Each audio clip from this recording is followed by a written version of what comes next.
Hello. The act of pondering your immortality is something that I've thought about frequently throughout my life. The idea of how long will I be here is something that anyone can relate to, no matter what state of mind they are in. I have pondered this idea to myself, wondering when I was a child, will I live to be 100 years old before my time is up? Will it be half that time span? And could it be double? These hypotheticals are both theoretically possible through the lens of quantum immortality. But before we dive into quantum immortality, I'm going to explain the concept of Schrodinger's cat. For the 5 people who haven't heard of this experiment, it was proposed by Erwin Schrödinger in the year 1935. The experiment goes like this. You take your cat, you put it in the box with a flask of poison that has a 50% chance of going off, which would kill the cat.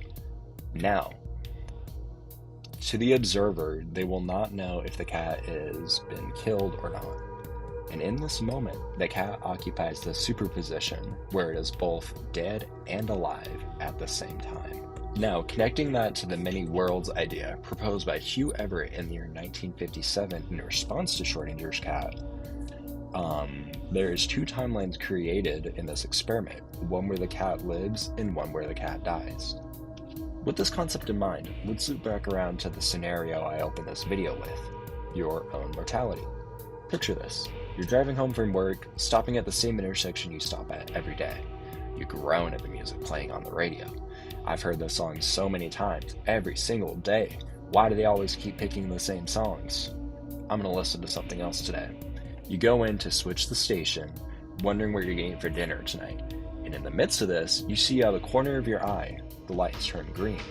You start to take your foot off the brake before slamming it back down. The car has booked it through the red light, narrowly causing a T-bone collision in your intersection. You were in the timeline where you survived. That was a close one, and I'm so lucky, are thoughts that will likely come to mind. Considering this, who is to say that you aren't in the timeline right now where you continue to avoid every event that would have ended your life? How many other near-miss moments have you been leading up to this point, and how many experiences will you have in your lifetime? In this quantum theory, you are both equally likely to live 100 years old as well as you are to be 200 years old. While the idea of living to be 200 years old may sound silly, let's imagine that you do live to be 100 years old. Now, that through the lens of quantum immortality, there is also a world where you live to be 100 years old and 1 second pass, and then another second pass in another world, and so on and so forth.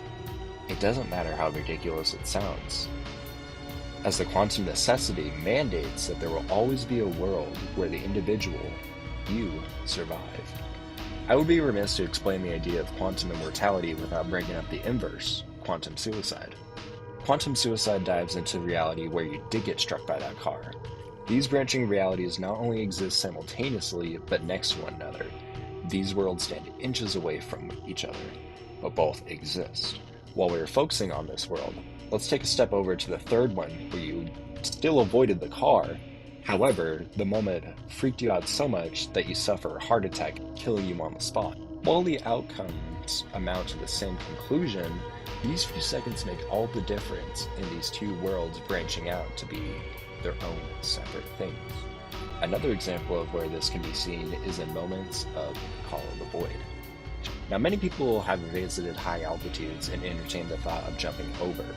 You're looking down, feeling the ground almost pulling you towards it, begging for you to take that final jump. Inhaling as you ponder the action for brief seconds. Then, the moment breaks. You step back, exhale your breath.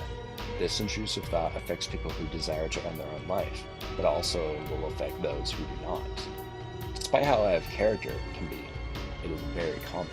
Some interpret this phenomenon as being a moment of existential freedom and morbid curiosity.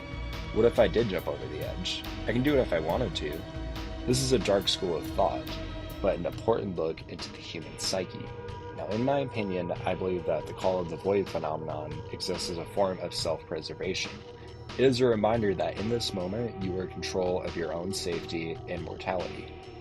So what if you keep making all the right choices and your life continues? As the human lifespan continues to break records every year, it makes you wonder how long you're going to live. What if you become the oldest person to ever live? You. Now, putting all the pieces together, who's to say that you aren't in the reality right now where you do live to be the oldest person ever? What if you do live to be 200 years old? According to quantum immortality, that you are equally likely to hit this point as you are not to. This is what makes quantum immortality one of my favorite schools of thought, as you cannot do anything to disprove the theory. Now, even though I don't subscribe to the many worlds idea, the concept of being able to live forever is very captivating to me.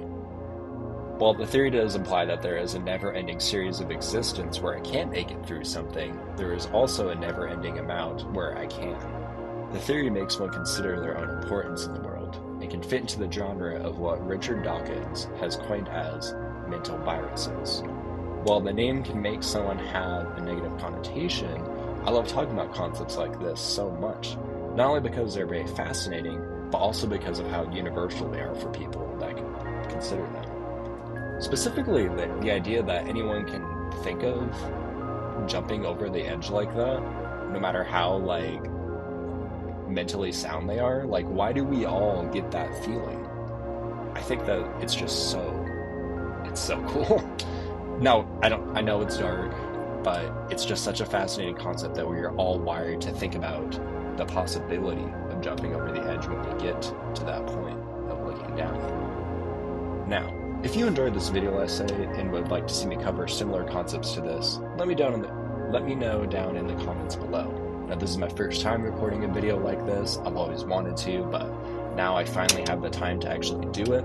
I'm recording this on Halloween, so if this actually ends up premiering later today, that's awesome. If not, then I hope you're enjoying this video in November or December, whenever I decide to actually post it.